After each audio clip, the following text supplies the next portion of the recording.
Assalamualaikum warahmatullahi wabarakatuh. Perkenalkan, kami dari kelompok kelas B pertemuan 8. Pada saat ini kami akan membahas teori komunikasi dengan judul The Public dengan dosen pengampu Mbak Kinkin. Sebelumnya kami akan memperkenalkan diri yang beranggotakan saya sendiri sebagai Parsoran Andreas Asyanto Lumbantorowan dengan NIM 1410621057. Selanjutnya ada Dan saya Dian Nitasari dengan NIM 1410621102. Selanjutnya, Dan saya Najla Zarani Aulia dengan NIM 1410621036. Saya Najwa Putri Rama dengan NIM 1410621023. baik. Selanjutnya ada pembahasan. Dalam pembahasan tersebut kami mempunyai 5 poin. Yang pertama kami akan bahas pertama adalah the rhetoric. Yang kedua ada dramatism. Yang ketiga ada narrative paradigm. Yang keempat ada five tradition inserts of the audience. Yang kelima ada resisting American hegemony. Baik, untuk materi pertama akan dijelaskan oleh teman saya, Najla Jahran. Baik, terima kasih Andre. Selanjutnya yang pertama itu adalah apa itu publik. Publik yang dimaksud oleh West and Turner adalah audiens atau halayak. Jadi jika diuraikan lebih lanjut, publik merupakan sejumlah manusia yang mempunyai kebersamaan berpikir, perasaan, harapan, dan perbuatan yang sama. Publik dalam teori komunikasi mengacu pada bagaimana kita sebagai pendengar, konsumen, dan halayak umum berperan dalam memutuskan sejauh mana orang lain akan mempengaruhi kita. Next. Selanjutnya ada apa itu retorika. Teori retorika pertama kali dicetuskan oleh Aristoteles di mana ia menyebut retorika merupakan sarana persuasi. Retorika adalah suatu kegiatan yang dilakukan dengan halayak, jadi mencakup kegiatan yang bertemu dengan banyak orang. Oleh karena itu, pembicara harus siap ketika harus menanggapi pemikiran halayak, menanggapi pesan yang diterimanya, atau pengalaman hidup halayak itu sendiri. Retorika ini berbeda dengan public speaking ya teman-teman, karena retorika ini lebih kepada kemampuan berbicara dan apa yang dibicarakan oleh orang tersebut akan mempengaruhi orang lain. Jadi semua orang ini dapat mempunyai kemampuan berretorika. Next. Oke, selanjutnya ada asumsi retorika. Asumsi retorika ini menurut Aristoteles terdapat 2 asumsi retorika, yaitu pembicara publik yang efektif harus mempertimbangkan audiens mereka, lalu yang kedua ada pembicara publik yang efektif menggunakan sejumlah bukti dalam presentasi mereka. Apa sih maksud dari 2 asumsi ini? Jadi pada asumsi yang pertama, Aristoteles itu menyatakan bahwa untuk memahami audiens, syarat menjadi seorang pembicara publik yang efektif. Jadi maksudnya untuk menjadi pembicara publik yang efektif, pembicara itu harus mampu memahami audiens. Jadi untuk menghindari ketidaksesuaian materi atau informasi yang disampaikan kepada audiens, jadi sebelum melakukan retorika harus menganalisis audiens itu sendiri. Lalu ada asumsi yang kedua, di mana Aristoteles menyatakan kalau pembicara publik yang efektif harus menggunakan sejumlah bukti dalam presentasi mereka. Maksudnya apa nih? Nah, asumsi yang kedua ini mengacu pada 3 bukti retoris, yaitu ethos, pathos, dan logos. Apa sih maksud dari ketiga bukti retoris ini? Kita bahas satu persatu ya. Yang pertama ada ethos. Ethos ini berkaitan dengan integritas, karakter, dan kredibilitas untuk mampu mempersuasi banyak orang. Jadi ethos ini berarti karakter yang bisa dipercaya dan juga di mana pembicara itu memiliki kepercayaan, maksudnya audiens itu memiliki kepercayaan kepada pembicara. Contohnya gini, misalkan ketika Najwa Shihab membawakan acara narasi, dari cara ia berbicara itu kita sebagai audiens pasti akan merasa percaya akan kredibilitasnya sebagai pembicara, dan kita pasti akan melihat kalau Najwa Shihab ini adalah sosok wanita yang cerdas, berpendidikan, dan juga dapat mempertanggungjawabkan segala argumennya. Lalu tadi bukti yang kedua ada pathos. Pathos ini adalah hubungan emosi. Jadi maksudnya pathos ini adalah respon atau feedback berupa emosi dari si pendengar. Terus kalau yang ketiga ada logos. Logos ini adalah bukti logis yang digunakan pembicara yang dapat berupa argumen dan rasionalisasi mereka. Jadi contohnya saat seorang pembicara berbicara di hadapan audiens, maka yang dibicarakannya ini haruslah hal yang memiliki bukti nyata. Jadi harus ada faktanya. Contohnya, misalkan pembicara itu membahas topik tentang melemahnya harga rupiah di mata dunia. Yang mana pembahasan ini kan memiliki bukti yang nyata dan juga ada faktanya, jadi bukan yang kayak pembahasan masih belum pasti. Oke, selanjutnya ada canons of rhetoric. Nah, canons of rhetoric ini ada penemuan, penyusunan, gaya, dan masih ada 2 lagi tadi nanti di belakangnya. Kita bahas 3 aspek ini dulu. Yang pertama penemuan atau invention. Penemuan ini maksudnya adalah pembicara atau penulis harus menemukan dan mengembangkan argumen yang relevan dengan tujuan pidato. Dalam menulis, ini termasuk dalam tahap brainstorming. Jadi contoh mudahnya adalah ketika mahasiswa menyusun makalah, maka ia akan berpikir untuk menemukan topik pembahasan yang baik. Lalu yang kedua ada penyusunan. Ini berkaitan dengan kemampuan pembicara untuk mengatur pidato seperti bagaimana penyusunan materinya yang benar. Lalu yang ketiga ada gaya atau style. Dalam tahap ini, gaya yang dimaksud adalah penggunaan bahasa untuk mengungkapkan gagasan dengan cara tertentu. Jadi gaya dalam berbicara ini, Aristoteles itu bilang kalau dalam berbicara itu kalau misalkan menggunakan bahasa yang sederhana, kadang terlalu sederhana pun tidak membuat audiens itu tergugah. Jadi Aristoteles memperkenalkan gagasan metafora atau kiasan untuk membuat yang tidak jelas menjadi lebih mudah dipahami. Next.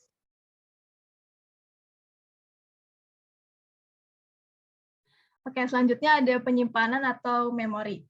Sesuai dengan namanya, tahapan ini adalah proses mengingat dan menyimpan ketiga tahapan sebelumnya ke dalam memori. Dengan kata lain, pembicara harus memiliki banyak hafalan sebelum berbicara.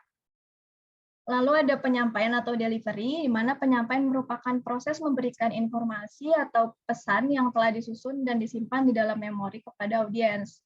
Dalam menyampaikan pesan, pembicara harus melakukan komunikasi kepada audiens melalui beberapa cara seperti kontak mata, isyarat vokal,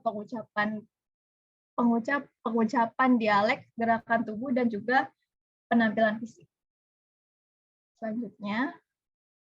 Selanjutnya ada types of rhetoric. Ini berarti jenis-jenis retorika ya. Ada 3 jenis retorika. Yang pertama ada retorika forensik. Jenis retorika ini berkaitan dengan pembicara yang mendorong perasaan bersalah atau tidak bersalah. Retorika forensik bertujuan membangun fakta. Inti dari retorika forensik ini adalah keadilan. Contohnya adalah kasus persidangan yang menunjukkan adanya retorika forensik ini, persidangan bintang sepak bola O.J. Simpson. Lalu yang kedua ada retorika epideitik, di mana retorika ini disebut juga berbicara secara seremonial. Retorika ini identik dengan memuji atau menyalahkan orang tertentu. Pembicara epideitik harus mampu menghubungkan kebaikan topik dengan audiens yang beragam. Contohnya adalah ketika berada di pemakaman saudara, kerabat, atau teman dekat. Biasanya kan sering ada pembicaraan mengenai kebaikan almarhum di masa hidupnya. Nah, itu termasuk retorika epideitik. Next. Terakhir ada retorika deliberatif. Retorika ini disebut juga dengan retorika politik, di mana retorika ini mengaitkan dengan masa depan, apa yang akan dilakukan atau dipikirkan audiens sebagai respon dari apa yang dibicarakan oleh pembicara. Biasanya topik-topik yang dibahas ketika melakukan retorika deliberatif ini adalah yang berhubungan dengan asuransi kesehatan, bisa pajak, atau pendidikan, tentang hak asasi manusia, dan juga lain sebagainya. Untuk pembahasan selanjutnya akan dijelaskan oleh rekan saya. Baik, selanjutnya saya akan menjelaskan tentang pembahasan kedua, yaitu pembahasan dramatism. Nah, apa sih dramatism ini? Nah, teori dramatism ini mempelajari bagaimana kita menempatkan diri untuk mengidentifikasi fokus kritis kita terhadap elemen-elemen. Seperti misalnya elemen tersebut adalah komunikator, adegan, tindakan, dan hal lainnya. Sehingga kita mampu menganalisis motif atau tujuan serta pilihan dari para komunikator atau pembicara yang kita maksud. Selanjutnya. Nah, di sini ada mengapa drama disebut metafora oleh Burke. Nah, yang pertama itu ada drama menunjukkan sapuan besar-besaran dan Burke tidak membuat klaim terbatas. Tujuannya adalah untuk berteori tentang seluruh pengembangan pengalaman manusia. Nah, metafora dramatis ini sangat berguna dalam menggambarkan hubungan manusia karena didasarkan pada interaksi atau dialog. Dalam dialognya, drama memodelkan hubungan dan menerangi hubungan. Yang kedua, yaitu ada drama cenderung mengikuti jenis atau genre yang dapat dikenal seperti komedi, musikal, melodrama, dan sebagainya. Dan yang ketiga itu ada drama selalu ditujukan kepada penonton. Dramatisme seperti namanya ini mengkonseptualisasikan kehidupan sebagai sebuah drama, menempatkan fokus kritis pada tindakan yang dilakukan oleh berbagai pemain. Selanjutnya ada asumsi of dramatism. Nah, asumsi of dramatism ini asumsi ini memberikan rasa keyakinan teori. Terdapat beberapa masalah ontologis yang menyangkut seberapa banyak pilihan dan kehendak bebas yang dimiliki manusia. Nah, misalnya yang pertama itu ada manusia adalah hewan yang menggunakan simbol. Maksudnya apa sih kok manusia disamakan oleh hewan gitu ya? Nah, jadi dari asumsi Burke ini berarti kalau sebagian dari apa yang didasarkan pada sifat hewani kita dan sebagian dari apa yang dimotivasi oleh simbol. Nah, sebagian dari apa yang kita lakukan itu didasarkan pada sifat hewani. Nah, sifat hewani manusia itu yaitu makan, minum, dan memenuhi hawa nafsu. Bedanya sama hewan apa sih? Nah, manusia itu memiliki akal sehingga dapat menyeimbangkan kebutuhan hewaninya dengan kehidupannya. Contohnya, dari asumsi ini misal ketika seseorang meminum teh untuk menghilangkan rasa haus. Ini kan artinya minum merupakan sifat hewani yang dipuaskan dengan meminum minuman. Lalu contoh lainnya itu ketika seseorang makan untuk menghilangkan rasa lapar. Jadi ini maksudnya ketika manusia itu memenuhi kebutuhan hewaninya yaitu makan dengan memakan makanan. Dan kalau poin yang kedua yaitu sebagian dari apa yang kita lakukan juga dimotivasi oleh simbol. Nah, kalau yang manusia melakukan sesuatu diwakili oleh simbol. Contohnya itu ketika seseorang membaca koran. Pasti kan kita memikirkan kan yang informasi atau ide-ide yang ada di koran tersebut. Maka orang tersebut dipengaruhi oleh simbol. Misalnya contoh lainnya itu saat kita menggelengkan kepala sebagai tanda tidak setuju dan menganggukkan kepala sebagai tanda setuju. Seperti itu. Dan yang kedua yaitu ada asumsi yang kedua yaitu ada bahasa dan simbol membentuk sistem yang sangat penting bagi manusia. Nah, asumsi yang kedua ini pentingnya bahasa yang kritis. Dan yang ketiga itu manusia merupakan penyusun pilihan, simbolik bahasa mempengaruhi manusia dalam menyusun pilihannya.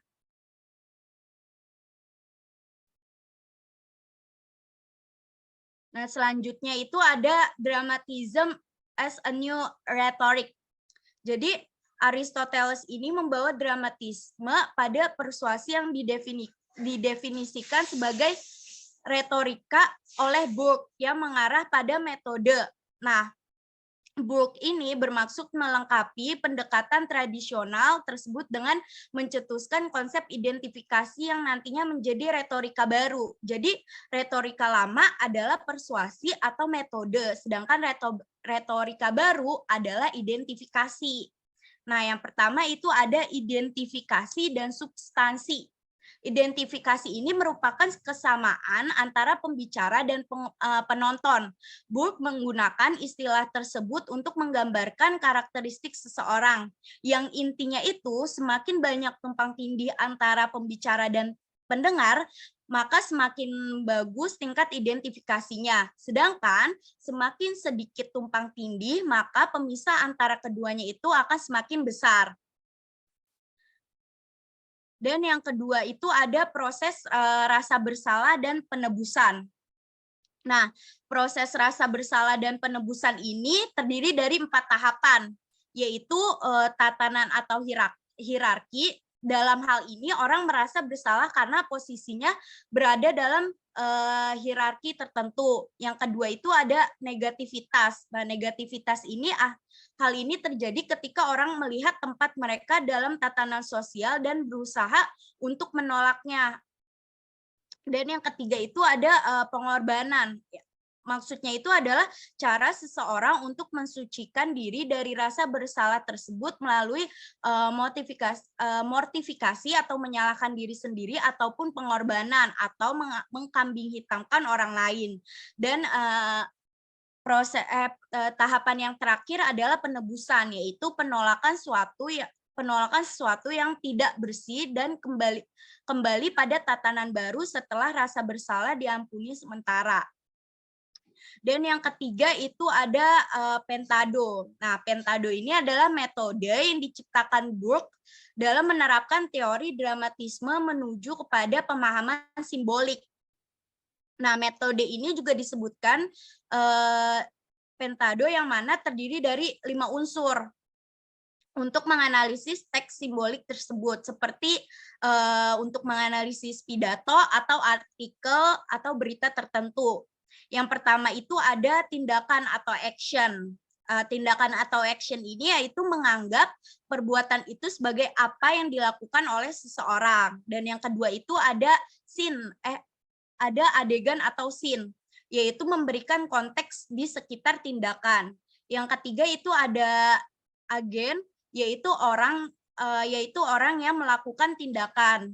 Dan yang keempat itu ada agensi, mengenai cara yang digunakan oleh agen atau orang yang melakukan tindakan tersebut dalam menyelesaikan tindakan. Dan yang terakhir ada purpose atau tujuan. Jadi tujuan ini adalah motif yang ada dalam pikiran agen ketika melakukan tindakan dan pilihan yang dibuat. Nah, yang selanjutnya ada what is the narrative paradigm. Jadi paradigma narasi ini adalah merupakan refleksi bahwa manusia itu adalah pendongeng serta manusia menganggap nilai-nilai emosi dan pertimbangan estetika mendasari tingkah laku serta keyakinan kita. Sementara itu ada istilah paradigma dunia rasional, yaitu paradigma yang digunakan para peneliti dan profesional.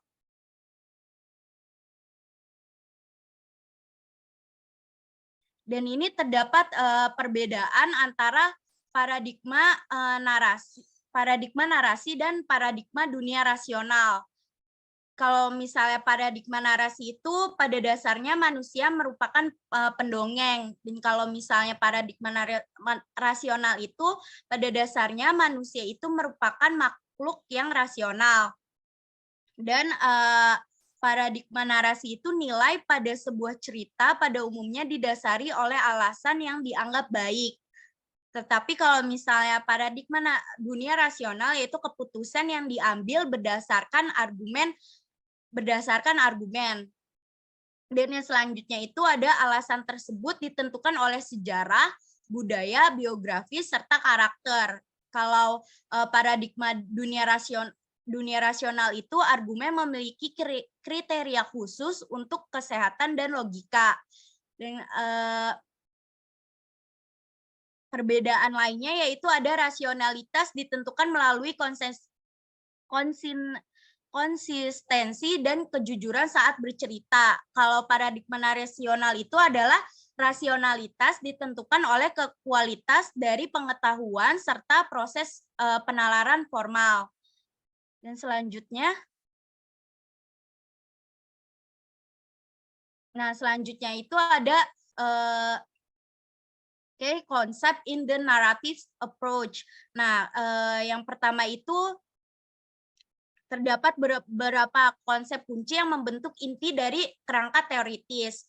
Yang pertama yaitu ada cerita. Nah, cerita ini adalah Fisher dalam satu kesempatan menyatakan yang intinya penggunaan narasi merupakan tindakan simbiolis dengan mengandalkan kata-kata serta tindakan yang memiliki urutan dan makna bagi mereka yang dapat menghayati, menciptakan gambaran, dan mengartikan argumen narasi itu di dalamnya.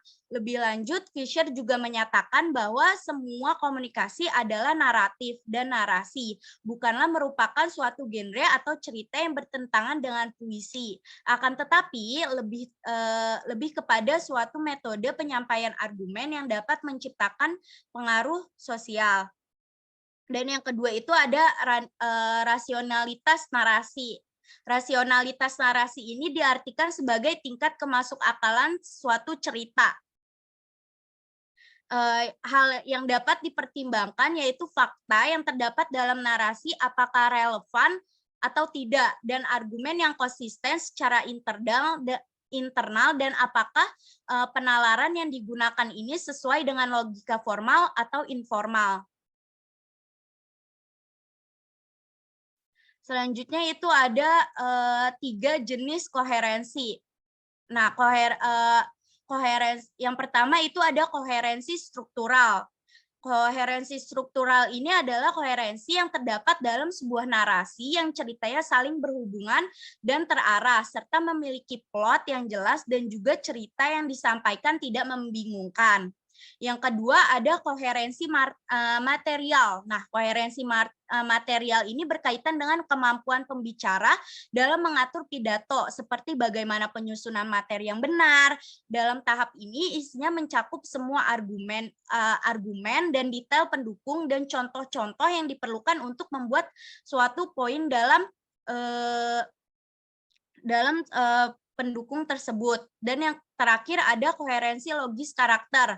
Nah, koherensi logis karakter ini adalah koherensi yang mengacu kepada kepercayaan karakter dalam cerita tersebut.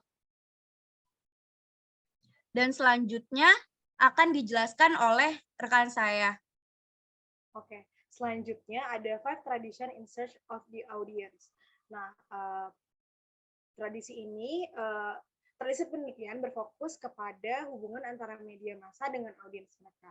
Nah, ada 5 tradisi utama dalam penelitian pencernaan audiens, yaitu yang pertama ada penelitian efek atau efek research.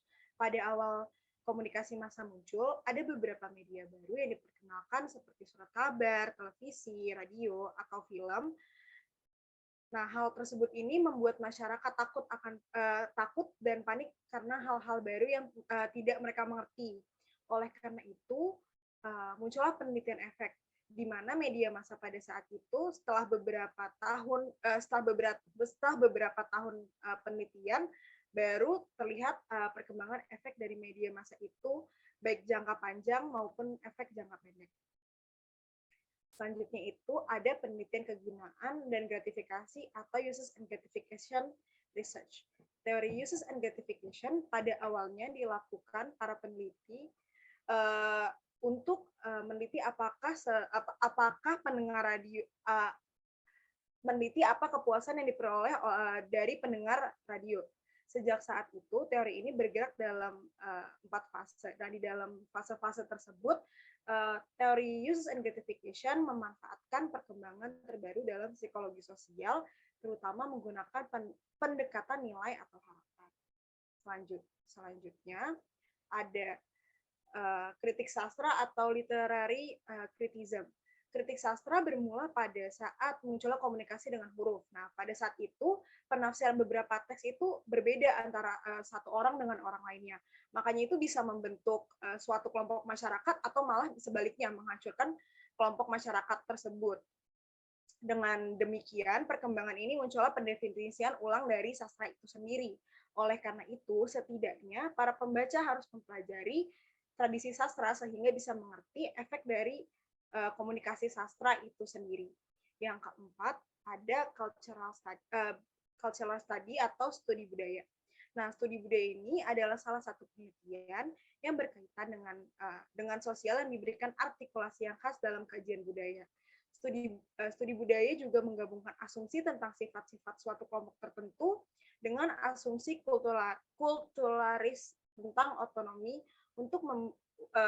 tentang otonomi bentuk budaya serta kontribusinya terhadap perubahan sosial.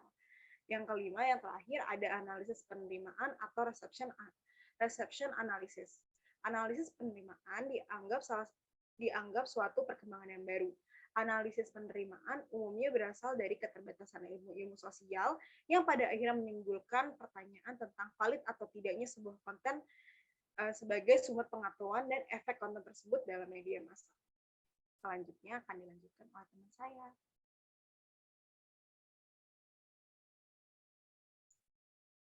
Baik, selanjutnya ada resisting American hegemony. Nah, di sini adanya pembahasan dari para kalangan ilmuwan komunikasi mengenai analisis penerimaan dan dampak fiksi Amerika Serikat yang dari sudut pandang berbeda tentang aliran televisi internasional dan tesis imperialisme budaya harus dilengkapi dengan lebih banyak analisis konsumsi, di mana sebagian besar studi ini berkonsentrasi pada penyediaan program televisi, tetapi tidak pada konsumsi impor dan dampak dari konsumsi ini. Baik, mungkin bisa di next. Nah, permasalahan analisis penerimaan dan dampak dari fiksi Amerika Serikat. Nah, yang pertama ialah masalah mikro atau makro. Harus jelas bahwa analisis penerimaan memisahkan diri secara eksplisit dari studi tentang berpengaruh atau efek jangka panjang yang lebih besar pada tingkat makro dan memfokuskan analisis pada konsumsi individu konkret dari program tertentu dalam konteks tertentu atau tingkat mikro. Lalu yang kedua ialah masalah berkaitan dengan pertanyaan tentang bagaimana menghubungkan makna yang dikodekan dengan dampaknya. Lalu yang ketiga ialah masalah esensialis, posisi dekontekstualisasi yang mempertanyakan relevansi studi analitik resepsi yang ada pada masalah berkaitan dengan konsep teoritis dan analitis sentral, seperti aktivitas audiens, resistensi atau simbolis, dan polisemi tekstual dan keterbukaan. Baik, selanjutnya. Nah, di sini ada desain studi kasus penerimaan fiksi Amerika Serikat dan domestik. Nah, dalam studi ini kami mengeksplorasi bagaimana orang-orang dalam komunitas kecil bahasa Eropa mengembangkan strategi yang berbeda dalam memecahkan kode fiksi komersial Amerika Serikat dan domestik. Sesuai dengan kebanyakan drama televisi yang diproduksi di negara-negara Eropa, fiksi domestik Flemish dibuat untuk konsumsi lokal. Karena sering menggunakan aksen ataupun dialek dan ekspresi regional yang sangat spesifik, dan juga menunjukkan situasi regional tertentu. Drama TV Flemish sebagian besar hanya dapat dipahami oleh latar belakang budaya historis tertentu. Baik, ada studi kasus di sini. Kami mengambil studi kasus podcast dari podcast Deddy Corbuzier dengan judul aktivis LGBT sayangkan permintaan maaf dan penghapusan konten ragil dengan Fred, seolah sentimen dan diskriminasi mengenai LGBT itu dibenarkan. Guys, aku mau santai-santai aja. Makan lagi yuk guys. Maaf.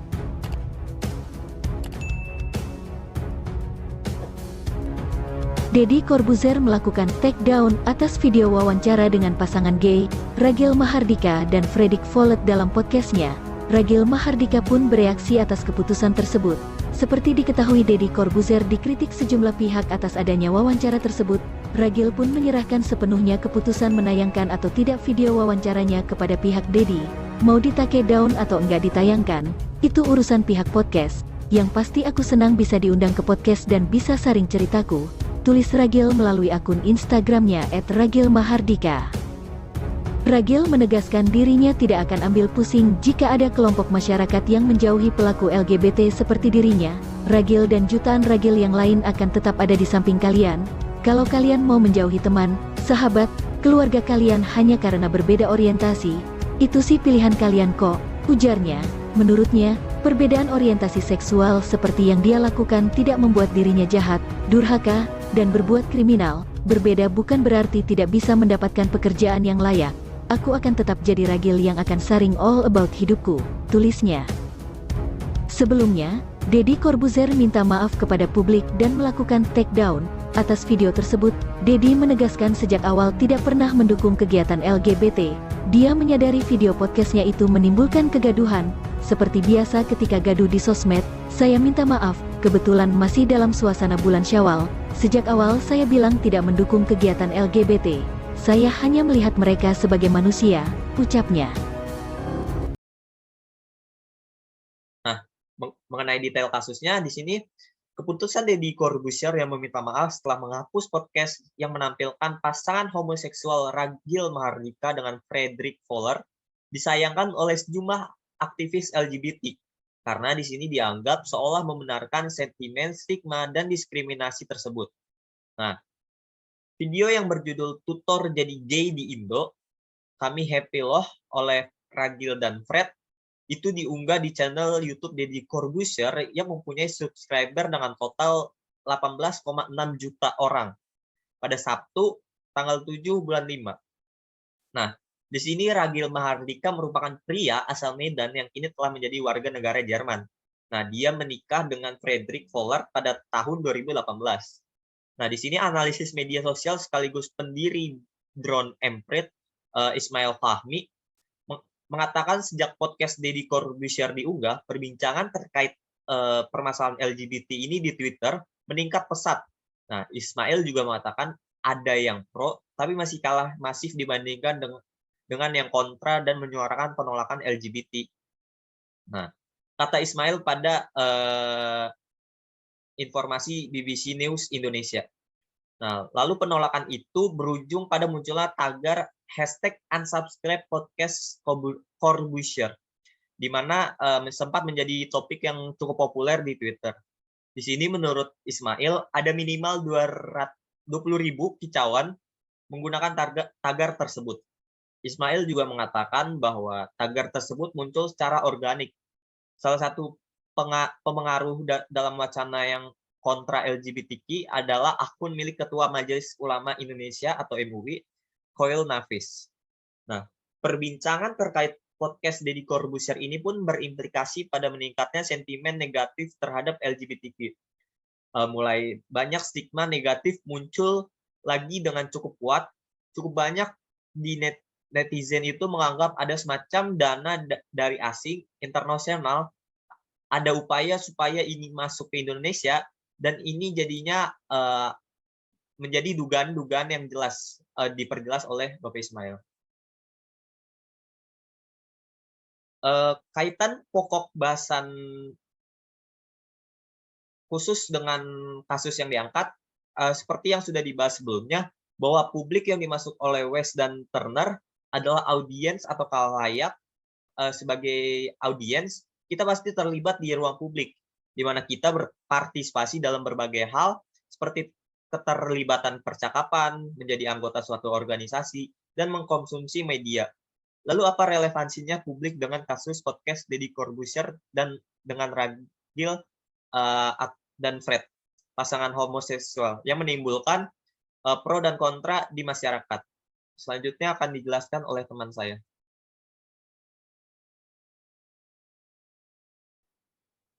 Baik, selanjutnya adalah keterkaitan kasus dengan materi retorika. Keterkaitannya terletak pada respon atau kritik dari aktivis LGBTQ dan kalangan LGBTQ itu sendiri, di mana kritik tersebut disampaikan melalui salah satu laman sosial media, yaitu Twitter. Seorang aktivis LGBTQ dari Crisis Response Mechanism atau RSC, sebuah konsorsium yang menangani krisis terhadap kelompok minoritas seksual dan gender, yaitu Rizka Carolina. Jadi, apa yang dilakukan oleh Rizka Carolina ini mencerminkan konsep umum retorika karena ia menyampaikan apa yang dipikirkannya kepada halayak atau warganet melalui Twitter dan juga menyampaikan secara langsung kepada tim BBC News. Jadi Rizka Carolina ini di sini menjadi orang yang mampu mempersuasi banyak orang, makanya dia dikatakan menerapkan teori retorika. Gitu. Untuk selanjutnya akan dijelaskan oleh rekan saya, Dianita Sari. Baik, terima kasih Najla. Mungkin saya akan, tadi juga kan saya sudah menjelaskan tentang metode pentat ya. Nah, di sini saya akan menjelaskan keterkaitan kasus dengan materi dramatisme. Karena metode pentat itu adalah salah satu masih bagian di materi dramatisme. Jadi dalam kasus ini terdapat keterkaitan dengan materi metode pentat yang dikemukakan oleh Burke. Metode ini menerapkan teori dramatisme kepada pemahaman simbolik, dan metode ini terdiri dari 5 unsur. Jadi yang tadi saya sudah jelaskan, yang pertama itu kan ada tindakan. Tindakan itu kan menganggap perbuatan itu sebagai apa yang dilakukan oleh seseorang. Jadi tindakan dalam kasus ini adalah berawal dari podcast Deddy Corbuzier yang menampilkan pasangan homoseksual yaitu Ragil dan Fred. Namun karena videonya ini dikecam oleh netizen, ia menghapus video tersebut, dan tindakan tersebut membuat aktivis LGBT menganggap Deddy Corbuzier membenarkan diskriminasi terhadap kelompok tersebut. Yang kedua itu adalah adegan. Nah, adegan dari kasus ini adalah melakukan orasi di ranah media sosial dengan memunculkan tagar hashtag unsubscribe Deddy Corbuzier dan mengutarakan pendapat pada media berita oleh aktivis LGBT. Dan yang ketiga itu ada agen. Yang sudah saya jelaskan tadi, agen adalah orang yang melakukan tindakan. Jadi agen di kasus ini adalah aktivis LGBT dan kalangan mereka, atau sebagai agen atau orang yang melakukan tindakan tersebut, yaitu agennya itu adalah aktivis LGBT. Nah, yang keempat itu ada agensi. Nah, agensi itu kan ada mengenai cara yang digunakan oleh agen dalam menyelesaikan tindakan. Nah, agensi dari kasus ini adalah melakukan orasi di media sosial dengan memberikan komentar-komentar terkait permasalahan untuk memperjuangkan keadilan yang mereka butuhkan berupa hak yang sama selaku warga negara, atau sebagai bentuk tindakan yang dilakukan untuk menyelesaikan masalah mereka. Dan yang terakhir itu ada tujuan atau purpose. Nah, tujuan terkait kasus ini adalah tujuannya itu adalah aktivis LGBT atau sebagai agen tadi melakukan orasi di sosial media tersebut adalah untuk mendapatkan keadilan berupa hak yang sama dalam bernegara, menghilangkan statement negatif tentang golongan mereka dan menyamaratakan antar golongan. Seperti itu. Selanjutnya akan dijelaskan oleh rekan saya. Oke, terima kasih Dian atas kesempatannya. Nah, terus ini ada keterkaitan kasus dengan materi paradigma naratif. Nah, tadi tuh di awal Dian udah sempat jelasin tentang paradigma narasi. Nah, paradigma narasi sendiri menurut Fisher yaitu setiap kegiatan yang dilakukan oleh manusia yang intinya itu bercerita atau mengutarakan pendapatnya di depan umum. Berikut ini adalah keterkaitan paradigma naratif dalam kasus podcast Deddy Corbuzier. Yang pertama itu, setiap manusia umumnya bercerita dalam kasus podcast Deddy Corbuzier yang ditayangkan di YouTube-nya tersebut berisikan konten tentang keseharian Ragil dan pasangannya yang merupakan pasangan homoseksual yang tinggal di Jerman. Tidak hanya itu, dalam podcast tersebut juga Deddy Corbuzier membicarakan tentang hal-hal yang berkaitan dengan LGBT. Yang kedua itu ada rasionalitas narasi. Berkaitan dengan rasionalitas narasi, di mana seseorang bisa percaya terhadap cerita yang orang lain ceritakan harus didukung dengan logika dan alasan yang bagus. Dan dalam hal ini, masyarakat Indonesia merasa hal yang diceritakan oleh Ragil dan pasangannya merupakan hal yang kurang bagus dan dianggap merefleksikan sesuatu yang negatif, yaitu menormalisasikan LGBTQ. Namun menurut aktivis LGBT itu, hal ini dianggap sebaliknya. Hal ini dianggap tidak rasional karena memojokkan komunitas mereka. Selanjutnya ada keterkaitan kasus dengan 5 materi tradisi untuk mencari audiens. Nah, tadi juga saya sempat bahas di awal ada 5 tradisi untuk mencari audiens. Nah, berkaitan dengan 5 tradisi pencarian audiens, ada 2 materi yang terkait dan dapat disambungkan dengan berita tersebut, yaitu yang pertama ada studi budaya atau cultural study. Di Indonesia ini dikenal sebagai salah satu negara dengan kebudayaan yang paling banyak.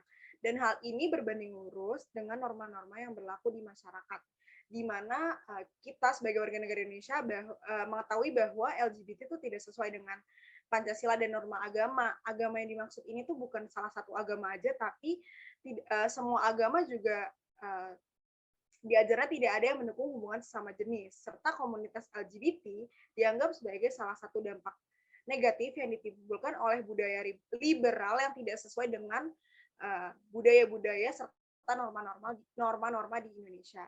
Yang kedua itu ada analisis penerimaan atau reception analysis. Podcast Deddy ini ditolak karena kurangnya penerimaan dari masyarakat. Hal ini berkaitan dengan analisis penerimaan di mana audiens sadar akan dampak atau efek negatif dari konten tersebut tidaklah baik bagi generasi penerus bangsa. Hal ini ditunjukkan audiens melalui tagar #unsubscribe podcast Corbuzier yang sempat menjadi trending di Twitter. Selanjutnya akan dilanjutkan oleh rekan saya.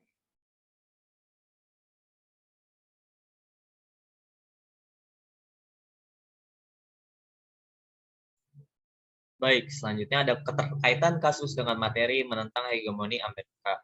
Nah, di sini ada kaitannya materi menentang hegemoni Amerika dengan podcast LGBTQ ini, yaitu mengenai penonton dan kebiasaan hidup. Nah, yang pertama yaitu penonton.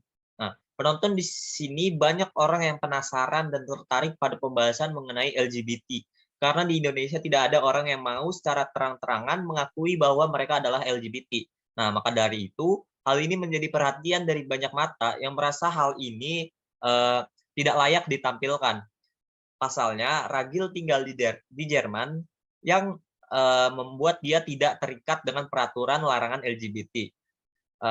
Dan juga yang membuat pembahasan podcast ini terkenal adalah karena Ragil merupakan pasangan gay yang cukup terkenal dengan membawa nama sebagai orang Indonesia yang membuat masyarakat cukup kecewa. Lalu poin kedua ada kebiasaan hidup. Nah, hal ini terkait dengan pembahasan materi menentang hegemoni Amerika. Bagaimana suatu acara bisa menarik perhatian penonton, kemudian menerapkan apa yang terjadi pada acara tersebut dalam kehidupan sehari-hari. Nah, hal ini bertentangan dengan kebiasaan di Indonesia. Maka masyarakat sebagai penonton atau audiens menolak dan menganggap hal ini bukan hal yang layak untuk ditayangkan, dikarenakan pada podcast LGBT ini penyampaian Ragil sebagai pasangan gay seakan-akan membenarkan tindakannya, dan melalui platform podcast Deddy Corbuzier seakan-akan mendukung dan juga memberikan tempat untuk mereka bersuara. Baik, selanjutnya akan dijelaskan oleh teman saya Najwa. Selanjutnya ada perspektif kerusak. Menurut kami sebagai penulis, publik merupakan sejumlah manusia yang mempunyai kesamaan berpikir, berperasaan, serta harapan yang sama. Dengan seiring kemajuannya teknologi, publik juga semakin berkembang. Halayak audiens yang semulanya bersifat pasif sekarang bisa bersikap aktif, terlibat dalam perkembangan teknologi. Hal ini bersangkutan dengan kasus yang kami pilih, yaitu aktivis LGBT yang menyayangkan permintaan maaf dan penghapusan konten Ragil di dalam podcast Deddy Corbuzier. ada beberapa tentang materi publik yang kami bahas, yaitu adanya retorika, dramatisme, paradigma naratif, tradisi mencari audiens, dan menentang hegemoni Amerika. Di dalam pembahasan kasus ini, para aktivis LGBT mengekspresikan kekecewaan mereka terhadap Deddy Corbuzier karena tindakan penghapusan konten LGBTQ dari podcast tersebut. Dianggap diskriminasi oleh komunitas dengan identitas seksual yang berbeda. Namun, aktivis LGBT bertolak belakang dengan masyarakat Indonesia yang mendukung Deddy Corbuzier untuk tidak menghapus podcast tersebut karena dikhawatirkan berdampak buruk bagi masyarakat. Dari kasus ini, kami para penulis memiliki perspektif bahwa komunikasi, media, dan halayak merupakan satu kesatuan yang tidak dapat dipisahkan serta saling mempengaruhi satu sama lain. Selanjutnya akan dijelaskan oleh teman saya.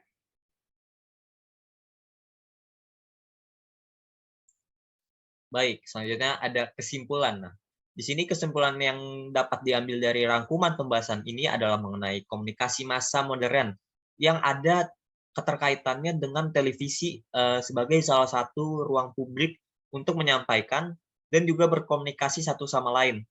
Aspek yang bisa ditarik ada beberapa, yaitu aspek publik, lalu ada aspek audiens atau khalayak dalam televisi, dan aspek drama atau budaya sebagai penyampai komunikasi. Nah, pada aspek publik, hal yang terkait ialah publik sebagai pendengar, konsumen, dan juga khalayak umum berperan dalam memutuskan sejauh mana orang lain akan memengaruhi kita. Lalu pada aspek audiens, hal ini terkait dengan televisi yang berusaha membuat penonton tertarik dan menyukai acara mereka.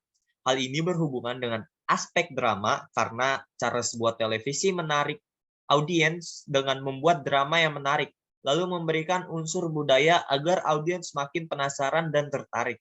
Lalu aspek yang terakhir ialah drama, di mana hal ini menjadi penentu apakah cara berkomunikasi yang disampaikan bisa diterima oleh publik dan menjadikannya sebuah atau seseorang audiens yang tetap. Baik, selanjutnya ada saran. Nah, maka dari itu dengan adanya perkembangan zaman dan berbagai macam penyampaian informasi sebagai bentuk komunikasi, kita sebagai publik harus bisa lebih hati-hati dalam menerima dan juga menyaring informasi yang diterima. Dikarenakan komunikasi massa modern mampu memberikan pengaruh kepada pendengar dan juga memberikan dampak yang cukup kuat. Nah, selain itu juga kita sebagai khalayak atau audiens juga harus menjadi audiens yang aktif, tetapi aktif dalam artian yang positif. Nah, yakni audiens yang aware dengan perubahan di sekitarnya. Sebab audiens merupakan kunci dalam berbagai perubahan baru di media masa ini. Baik, mungkin cukup sekian yang bisa kami sampaikan dari kelompok B pertemuan 8. Terima kasih.